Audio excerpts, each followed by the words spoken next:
The book of Yusaf, Joseph, and ASANATH, chapter 21 and 22. And Yusaf stayed that day with Potiphar, and he did not go in to ASANATH, for that he was accustomed to say, "It is not meet for a man who worships Yahuwah to sleep with his woman before her marriage."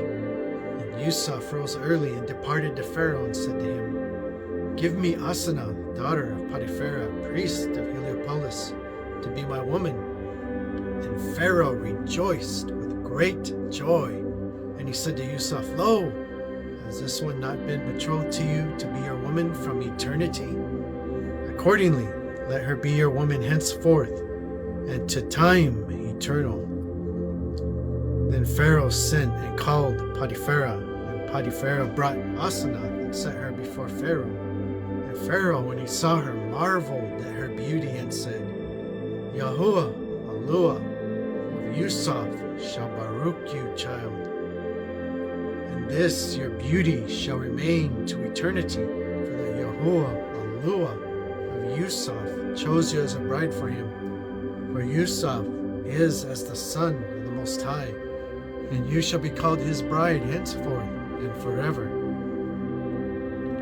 After these things, Pharaoh took Yusaf and ASANATH and set golden wreaths upon their heads, which were in his house from old and from ancient times. And Pharaoh sent ASANATH at Yusaf's right hand. And Pharaoh put his hands upon their heads and said, "Yahuwah, Allah, Almighty, shall baruch you, and shall multiply and magnify and glorify you to time eternal." And Pharaoh turned them round to face one another and brought them mouth to mouth, and they kissed one another. And Pharaoh made a wedding for Yusaf and a great dinner and much drinking for 7 days. And he called together all the rulers of Mitzrayim, all the kings of the nations, having made proclamation in the land of Mitzrayim, saying, "Every man who shall work during the 7 days of the wedding of Yusaf and ASANATH shall surely die." And while the wedding was going on, and when the dinner was ended, Yusaf went into ASANATH, and ASANATH conceived by Yusaf, and bore Manasseh and Ephraim his brother in Yusaf's house. And when the 7 years of plenty had passed, the 7 years of famine began to come.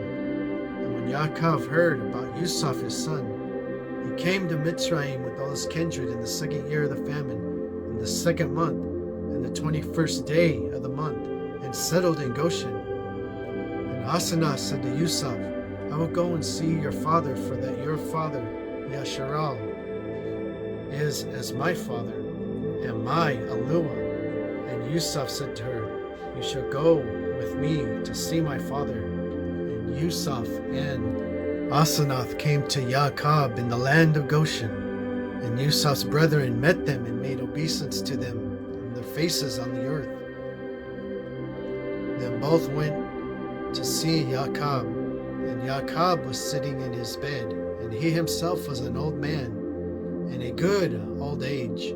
When ASANATH saw him, she marveled at his beauty, for that Yaakov was beautiful to behold, exceedingly in his old age, as a youth of a comely man, and all his head was white like snow, and the hairs of his head were all close and thick exceedingly, and his beard white, reaching to his breast, his eyes cheerful, glistening, his sinews and his shoulders as his arms of an angel, his thighs and his calves and his feet as of a giant.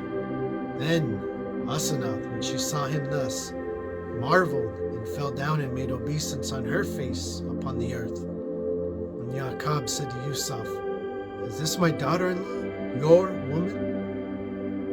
Baruch shall she be of Alua al-Shadi." Then Yaakov called ASANATH to himself, and baruch her and kissed her. And ASANATH stretched out her hands and took hold of Yaakov's neck, and hung onto his neck and kissed him also. And after these things they ate and drank. And thereupon both Yusaf and ASANATH went to their house. And Shimeon and Levi, The sons of Leah alone conducted them forth, but the sons of Bilhah and Zilpah, the handmaids of Leah and Rachel, did not join in conducting them forth, for they envied and detested them. And Levi was at ASANATH's right, and Shimeon at her left. And ASANATH took hold of Levi's hand, for that she loved him exceedingly above all Yusaf's brethren, and as a prophet and a worshipper of Allah, and one who feared Yahweh. For he was an understanding man, and a prophet of the Most High. And he himself saw letters written with the fingers of Yahweh, and he knew hidden things of Allah that were revealed to him, and he revealed them to ASANATH in secret. For Levi himself also loved ASANATH much, and saw the place of her rest in the highest.